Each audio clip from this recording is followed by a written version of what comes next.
spiritual bypass.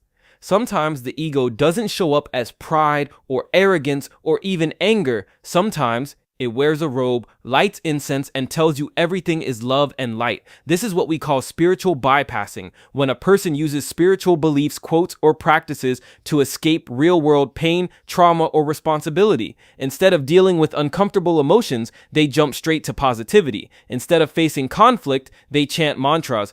And instead of growing through life's darkness, they float above it, pretending it's not even there. At first glance, it sounds enlightened. Everything happens for a reason. It's all just energy. I've transcended that. But behind those words might be fear. Fear of discomfort, fear of confrontation, fear of facing the messy parts of being human. The truth, healing isn't always pretty. Growth isn't always peaceful. And spirituality isn't a fast pass out of pain, it's the path through it. So if your high vibration is actually just emotional avoidance in disguise, congratulations, your ego just found a new hiding spot. The martyr complex. This one's sneaky because it looks like selflessness, but underneath, it's ego in disguise. The martyr complex is when someone constantly sacrifices their own needs, time, energy, even happiness for others.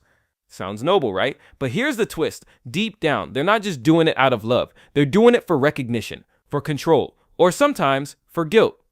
They suffer, loudly or silently, and expect others to notice, to appreciate, to feel bad. And when they don't, bitterness kicks in.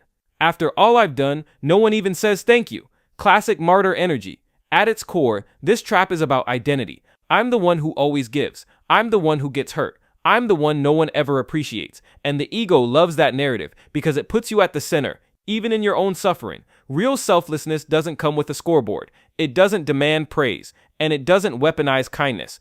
So if your sacrifice comes with a hidden receipt, it might be time to check who you're really doing it for.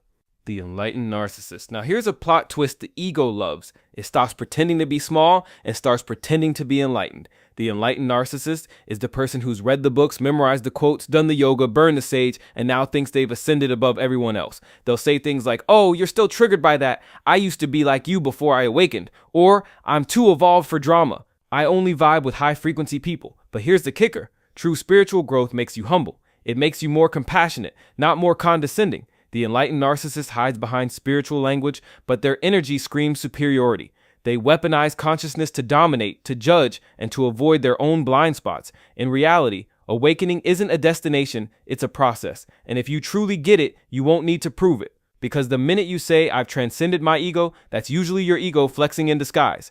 The intellectual armor. Not all ego traps are loud. Some hide behind big words and even bigger brains. This one's called the intellectual armor, when someone uses intellect, philosophy, or overthinking to protect themselves from vulnerability.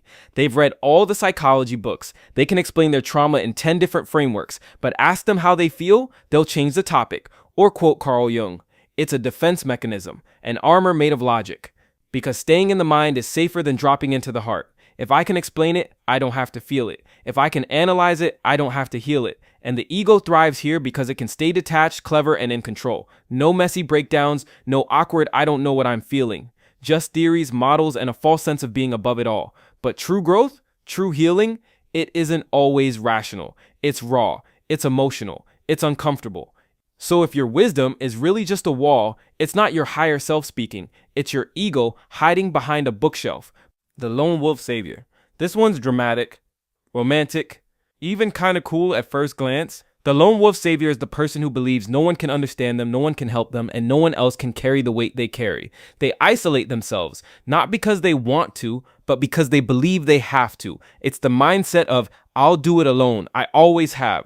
Or, "I'm the one who fixes everyone, but no one ever saves me." At first, it sounds noble, but underneath is a deep ego trap. The idea that your struggle is special, that your pain is untouchable, and that connection is weakness. The ego loves this role. It turns suffering into identity. It makes you the misunderstood hero of your own tragedy. But the truth is, healing doesn't happen in isolation. Strength isn't about going it alone. It's about having the courage to let others in. If you think being alone proves how strong you are, your ego might just be turning pain into pride. The comparison junkie.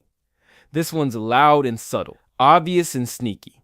Because comparison isn't just a habit, it's a full-time job for the ego.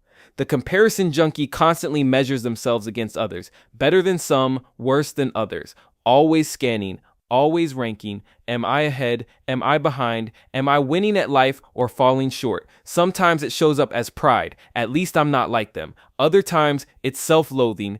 I'll never be as smart, attractive, or successful as them.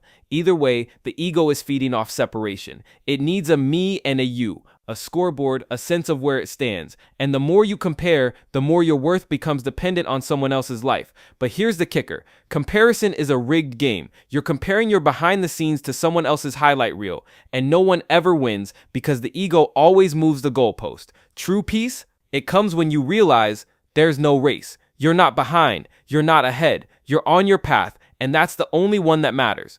The victim identity. This one feels heavy because unlike other ego traps that puff you up, this one shrinks you down. The victim identity is when your ego attaches itself to pain so deeply that suffering becomes your story. You stop being you and start being what happened to you. The trauma, the betrayal, the unfairness, the things you never asked for.